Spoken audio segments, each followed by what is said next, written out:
حضرات، ایک مسلمان اور ایک مومن ہونے کی حیثیت سے مجھ سے اور آپ سے، ہر مسلمان سے جو صفات مطلوب ہیں ان میں سے ایک صفت پاکی اور صفائی بھی ہے کہ ہم خود پاک رہیں، صاف رہیں اور اپنے ماحول کو بھی پاک صاف رکھنے کی کوشش کریں۔ کتاب و سنت میں پاکی صفائی کی، طہارت و نظافت کی بڑی اہمیت آئی ہے اور بڑی اہمیت بتائی گئی ہے۔ پاکی صفائی کو آدمی کے اپنے مزاج میں نہیں چھوڑا گیا، بلکہ اس کو ایمان کا لازمی تقاضا قرار دیا گیا۔ کہا کہ پاکی صفائی یہ ایمان کا تقاضا ہے، جو واقعی مومن ہوگا وہ پاک صاف ہوگا، گندگی سے دور رہے گا، میل کچیل سے دور رہے گا۔ کوئی اگر پاکی صفائی کا اہتمام نہیں اور نجاست پسند انسان ہے، یہ اس کے ایمان کی کمزوری کی علامت ہے، اس کے ایمان میں کمی ہونے کی علامت ہے۔ تو اس طرح پاکی صفائی کو ایمان کا لازمی تقاضا قرار دیا گیا۔ مسلم شریف کی روایت ہے، ابو مالک الاشعری رضی اللہ عنہ کہتے ہیں کہ پیارے نبی صلی اللہ علیہ وسلم نے ارشاد فرمایا، الطہور شطر الایمان، الطہور شطر الایمان، کہ پاکی صفائی آدھا ایمان ہے۔ پاکی صفائی آدھا ایمان ہے۔ کیسے؟ اس لیے ہم دیکھتے ہیں کہ شریعت نے عبادات کو پاکی صفائی سے جوڑا ہے۔ عبادت جو مقصد حیات ہے، مقصد زندگی ہے، ہماری عبادت پاکی صفائی کے بغیر عبادت نہیں ہو سکتی۔ طہارت کے بغیر ہماری نماز نماز نہیں، طہارت کے بغیر ہمارا حج حج نہیں، طہارت کے بغیر ہمارا طواف طواف نہیں۔ پاکی صفائی کو عبادات سے جوڑا گیا اور عبادتوں کو پاکی صفائی سے جوڑا گیا کہ پاکی صفائی کے بغیر عبادت درست ہو ہی نہیں سکتی۔ اس حیثیت سے طہور شطر الایمان، کہ پاکی صفائی آدھا ایمان ہے۔ طواف بالبیت ہے، کہا کہ بیت اللہ کا طواف کرنا ہو تو پہلے وضو کرنا ہے۔ اس اختلاف سے قطع نظر کہ یہاں وضو واجب ہے، فرض ہے یا پھر مستحب اور افضل ہے، اس اختلاف سے قطع نظر وضو کا حکم ہے کہ طواف کرنا ہو، چاہے عمرے میں ہو چاہے حج میں ہو، آپ کو پہلے وضو کرنا ہے، باوضو رہنا ہے، نماز پڑھنا ہے۔ لا يقبل اللہ صلاۃ بغیر طہور، اللہ تعالیٰ کوئی نماز وضو کے بغیر، پاکی صفائی کے بغیر قبول نہیں کرتا، بھلے سے ہم کتنے خشوع خضوع کے ساتھ، کتنی گریوزاری کے ساتھ، کتنے خلوص کے ساتھ کیوں نہ پڑھیں۔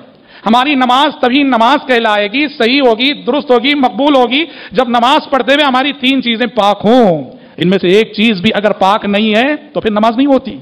ہمارا بدن پاک ہونا چاہیے، پھر ہمارا لباس جس کو پہنے وہ پاک ہونا چاہیے، پھر وہ جگہ جس جگہ ہم نماز پڑھ رہے ہیں وہ پاک ہونا چاہیے۔ نماز ان تین چیزوں کی طہارت پر اس کی صحت موقوف ہے۔ بدن پاک صاف ہے، لباس پاک صاف ہے، جگہ پاک صاف ہے تو پھر نماز صحیح ہوئی۔ ان تینوں میں سے کوئی ایک چیز بھی اگر نجس ہے، گندگی ہے، وہاں نماز صحیح نہ ہوئی۔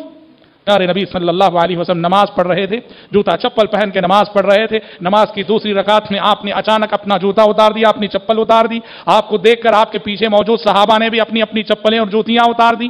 سلام پھیرنے کے بعد آپ نے صحابہ سے پوچھا، تم نے جوتیاں کیوں اتاری؟ صحابہ نے کہا، رأیناک القیت نعلیک فالقینا نعالنا، ہم نے آپ کو دیکھا کہ آپ نے اپنی جوتیاں اتاری تو ہم نے بھی اتار دی۔ آپ صلی اللہ علیہ وسلم نے کہا، میں نے اپنے چپل اس لیے اتارے کہ نماز کی دوسری رکعت میں جبریل امین آئے اور آ کر انہوں نے بتایا، خبر دی کہ میرے اس چپل میں کوئی گندگی لگی ہوئی ہے، اس لیے میں نے نکالا۔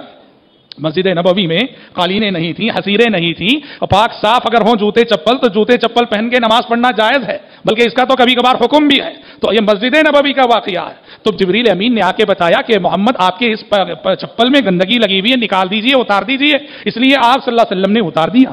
تو ہماری عبادت تبھی عبادت کہلائے گی جب عبادت سے پہلے ہم پاک رہیں گے، صاف رہیں گے۔ اور میں سمجھتا ہوں کہ دین اسلام میں پاکی صفائی کی اہمیت کا اس سے بڑا ثبوت، اس سے بڑی دلیل نہیں ہو سکتی۔ جو آیتیں میں نے ابھی پڑھی آپ کے سامنے سورۃ المدثر کی، یہ بالکل آغاز نبوت میں نازل شدہ آیتیں ہیں۔ جب پیارے نبی بنائے گئے، رسول بنائے گئے، آپ صلی اللہ علیہ وسلم کے پاس وحی کا سلسلہ شروع ہوا، اقرأ بسم ربک الذی خلق کی وحی ابھی آئی ہے، تو بالکل آغاز عہد نبوت میں، جبکہ ابھی 5 وقتہ نمازوں کا حکم نہیں ہے، زکوٰۃ کا حکم نہیں ہے، روزے کا حکم نہیں ہے، حج کا حکم نہیں ہے، جائز ناجائز حلال و حرام کی تعلیمات ابھی نہیں آئی ہیں۔ اسلام کی وہ اور ساری بڑی بڑی تعلیمات بعد میں دی گئیں، لیکن بالکل آغاز نبوت میں پیارے نبی کو جو بنیادی تعلیمات دی گئیں، سورۃ المدثر دیکھیے، ترتیب نزول کے اعتبار سے عام طور پہ اس کا چوتھا نمبر بتایا جاتا ہے کہ یہ قرآن مجید کی چوتھی سورت ہے جو آسمان سے نازل ہوئی۔ تو بالکل آغاز نبوت میں، آغاز عہد مکی میں نازل ہونے والی صورت میں پیارے نبی کو کس بات کا حکم دیا جا رہا ہے؟ وَثِيَابَكَ فَطَهِّرْ، اے پیغمبر اپنا لباس پاک صاف رکھیے، وَالرُّجْزَ فَاهْجُرْ، اور ہر قسم کی گندگی سے دور رہیے، ہر قسم کی گندگی کو چھوڑ دیجیے۔ یہ کتنا اہم موضوع ہوگا اور انسانی زندگی سے تعلق رکھنے والا یہ کتنا اہم میٹر ہوگا پاکی صفائی، کہ اللہ رب العزت بالکل آغاز عہد نبوت میں اپنے نبی، رسول اور پیغمبر کو اس کا حکم دے رہا ہے۔